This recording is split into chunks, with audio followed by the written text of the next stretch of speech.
Notre rencontre est une occasion privilégiée pour l'ARTP de vous montrer les fonctionnalités et avantages essentiels de la RNT, les types de récepteurs testés sur le réseau pilote, ainsi que les perspectives de généralisation de la technologie DAB+, sur l'étendue du territoire national. Aujourd'hui, il n'est plus besoin de rappeler que la technologie DAB+ permet d'optimiser la gestion et l'utilisation du spectre de fréquence, car contrairement à la FM,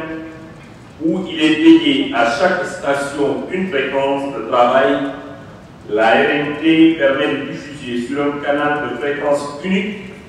plusieurs programmes et services. Dans le cadre du projet pilote en cours, 16 programmes et services sont diffusés sur chacune des 2 fréquences testées,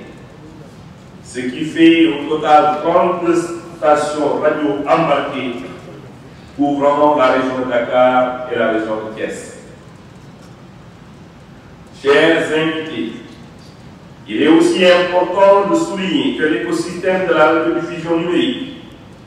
la Société de télédiffusion du Sénégal, a eu un rôle primordial quant à la gestion et l'exploitation des infrastructures et systèmes de radiocommunication. Le déploiement de la RNT s'appuiera en bonne partie sur les infrastructures existantes de la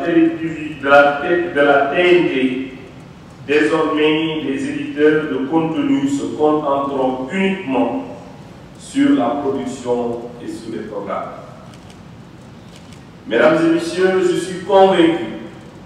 que la RNT, dont l'opérationnalisation fait partie des priorités identifiées par l'ARTP au titre de l'année 2024,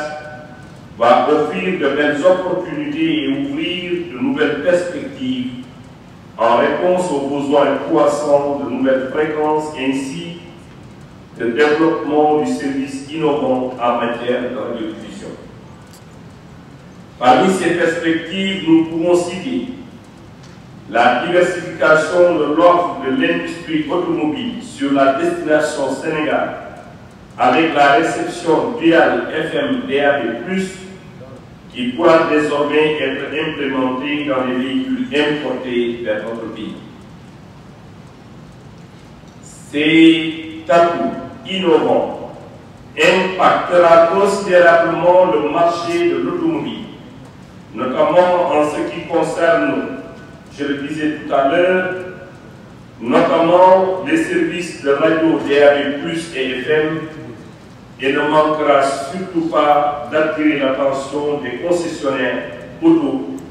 ce qui explique d'ailleurs leur forte présence que je salue au niveau de cet atelier.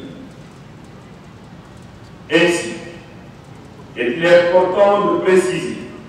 que le département ministériel en charge des transports terrestres ne manquera pas de saisir l'occasion pour fixer les règles et orientations en matière d'introduction de la DAB+ dans le secteur des transports. Mesdames et messieurs, à l'ère de la convergence, vous voyez aisément la nécessité pour toutes les parties prenantes de collaborer pour tirer le meilleur parti des avantages du numérique. Au moment où je pose mes derniers actes à l'ARTP, c'est cet appel que je souhaiterais lancer en priant que le Tout-Puissant Allah bénisse le secteur et les acteurs. C'est sur cette note que je voudrais conclure mon propos, tout en vous invitant à bien suivre la présentation du projet pilote qui a été réalisé avec, ainsi que la démonstration qui vient d'être faite tout à l'heure,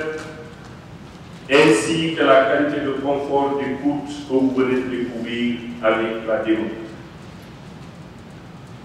C'est sur ces mots